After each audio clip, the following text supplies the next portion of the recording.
Doom Eternal is easily one of the best FPS games I've ever played. The main campaign manages to provide a badass narrative with some of the most innovative combat the genre has seen in the past decade. It's a satisfying and dynamic experience that sets a new standard for what every FPS game should strive to achieve, and it manages to accomplish all of this with very little room for improvement. It definitely has a handful of issues like the lack of meat hook grapple points, the group of underutilized weapon mods, the underwhelming boss fights, and the oversimplistic puzzles, but none of this ever really affects the experience as a whole. The campaign's weakest element is easily the story. There's a good amount of plot holes and it tends to provide way too much information, although this typically gets a pass since it's not trying to be an incredibly memorable and award-winning narrative, it's just trying to progress the story, take the player to new locations, and provide some great fan service in the process. Even with its flaws, Doom Eternal provides 12 campaign missions packed full of nearly flawless combat and some incredibly entertaining story moments that improve the franchise beyond what any of us could have ever imagined, and its biggest mistake is trying to push it even further with the Ancient Gods Part 1 and 2. Now, in terms of levels, tone, and combat, I personally think that Tag 1 is the best Doom Eternal has to offer. The game throws everything that it can at a fully loaded Slayer across 3 of the franchise's greatest levels. It takes the campaign's combat and level design and turns it up to 11 in such an incredibly satisfying way. UAC Atlantica and the Blood Swamps are honestly 2 of the best level themes in the franchise, and the Hulshult was able to fix pretty much every complaint that I had with Urdak. The only complaints I really have about the combat are the implementations of the Spirit and the Bloodmaker, which definitely could have been a bit better. Only having one method of removing the Spirit feels a bit forced. I like the overall concept of the enemy, but I definitely don't agree with the microwave beam being its only weakness. The Bloodmaker, on the other hand, is just a pretty underwhelming enemy overall, which really sucks to say because I think it has one of the coolest designs in the game. It's incredibly easy to kill, but can be a pretty decent threat if it isn't taken care of quickly, and I just don't think that's what it needed to be. The only way to really fix it is to completely rework it. The Bloodmaker deserves a proper moveset with a weakness that isn't copy and pasted from the Maker drones. Tag 2 is obviously not as great in terms of combat and arena design, but I still think it's pretty decent nonetheless. The levels are a bit of a mixed bag. The difficulty and depth of the combat feels like an unfortunate step down from the first expansion, with some encounters even feeling less difficult than the main campaign. I personally wasn't all that impressed with the World Sphere level as a whole. It's a good looking level, but only 2 of the arenas really stand out to me, and the level's theme isn't all that unique.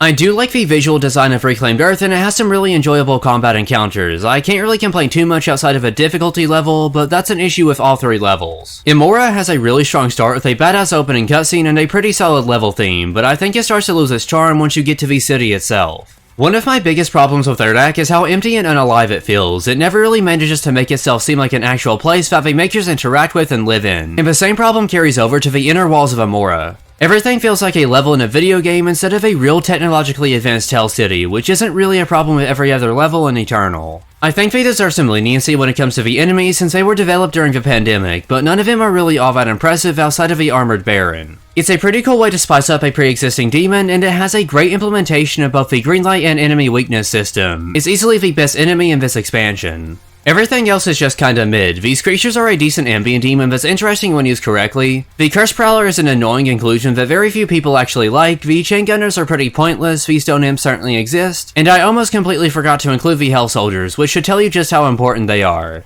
While Part 1's combat and levels are great on their own, the story starts to head in a direction that sets Doom up for failure in terms of both Tag 2 and the future of the entire franchise. Part 2 is where everything starts to fall apart on all aspects, but nothing comes close to the damage done by the mishandled plot and the unfortunate direction that it goes. I personally believe that the plotlines featured in the Ancient Gods Part 1 and 2 are the worst mistakes that Doom Eternal made, and I'm not just talking about the plot holes and messy lore decisions. The Slayer finally resurrects and then defeats the true main antagonist who ends up being the creator of the Doom universe, and it's all crammed into 6 levels and an awful boss fight. Even if the global pandemic hadn't forced id Software to water down the second expansion, it still would have been way too much to tackle in such a short amount of time. They bit off way more than they could chew when it comes to the story elements. The Dark Lord story is bigger than anything featured in the campaign, and that's really saying something considering how huge Eternal's story ends up being. You save humanity from extinction, travel to Urdak and defeat the Conmaker, and put a permanent end to the Icon of Sin, none of which comes even close to killing the Dark Lord and permanently closing Hell. Despite its importance, it gets half the amount of levels that the campaign receives and rapidly jumps between the important stuff and skips everything else in the process. It would be like if Eternal's main campaign went from Hell on Earth to Cultist Base to Super Gornest to Taurus Nabad to Necrovolve then to Urdak and Final Sin. It would remove half of the story and build up in an attempt to rush to the finish line regardless of the negative effects. While the story as a whole all is pretty unnecessary, the worst part is easily the Dark Lord boss fight. I know that boss fights take a lot of time to properly develop, and they worked on this one during the pandemic, so I'm more than willing to forget about the fight itself, but what I'm not willing to forget about is the awful plot twist thrown in towards the end. It's randomly revealed that a lot of the new lore they established in the expansions was a complete lie. The Dark Lord is actually the creator of the Doom universe, not the father, and now the entire universe is at stake because the real creator is upset that he was betrayed and replaced. It's just not a great story decision, and it completely ruins any flow that the story had before this. It seriously feels like they pulled this out of their ass simply because the ending would have been incredibly predictable without some form of major plot twist. It wouldn't have been nearly as bad if there was some form of build up to the reveal, but they kinda just throw it at you in the middle of a final fight, which is not a great time to reveal that the main antagonist of the entire franchise actually created the Doomslayer.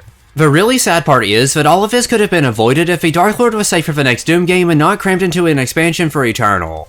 This would have been the perfect way to continue the story and provide a satisfying conclusion to the modern Doom trilogy, but the opportunity was wasted way too soon. Doom 2016 set the Dark Lord up as the ruler of Hell. Eternal's expansions could have been used to hype him up as the main antagonist of a franchise before finally putting him back into play in the next game. They honestly could have just stretched Part 1 story across both expansions and ended Tag 2 with the Dark Lord being resurrected, which would have ended Eternal on a huge cliffhanger that leads directly into a third entry. Story has never been the main focus of Doom, but this is easily the most important thing that's ever been done in a Doom game before. It absolutely deserves to be handled properly. As it stands, this ends up feeling like an unrewarding and undeserved ending that came far too early. Almost as if they were just looking for a way to temporarily conclude the franchise so that they could move on to something else. Instead of getting the ultimate Doom game where the Slayer finally takes on the Dark Lord himself and gives the series a well-deserved conclusion, we got a DLC to a great game that tries way too hard to move things forward as quickly as possible, and in my opinion, ends up failing in the process. Although it probably won't be their next game, we already know that they do plan on continuing the story at some point in the future, and it just doesn't feel right. The Slayer being sealed away after finally saving humanity from hell feels like the perfect way to end the current storyline, and now they have to wake him back up just to fight threats that cannot involve demons. They put the franchise in a weird spot where it ended too early and feels like it needs a continuation, but taking the story any further would feel forced. Bringing the Slayer back would absolutely ruin Tag 2's ending, but replacing him with another character would be wrong after the last two games have hyped him up as the only person capable of saving the universe. They could definitely continue the story by focusing on Samur and the Evolved Maker army, although having a Doom game without demons doesn't sound appetizing.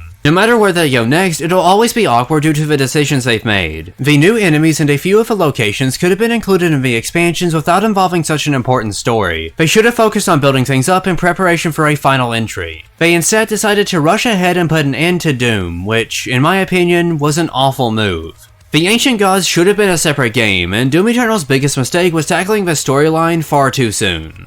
But on the plus side, this does mean that they'll likely be taking a break from Doom and focusing on something else for their next project. The recently leaked Doom Year Zero was cancelled, and evidence suggests that Quake will be taking its place. Click on the video that's on screen now to learn more. It's definitely something that you don't want to miss. Thank you all so much for watching today's video. I hope you enjoyed it. That's pretty much all that I have for now, though. Until next time.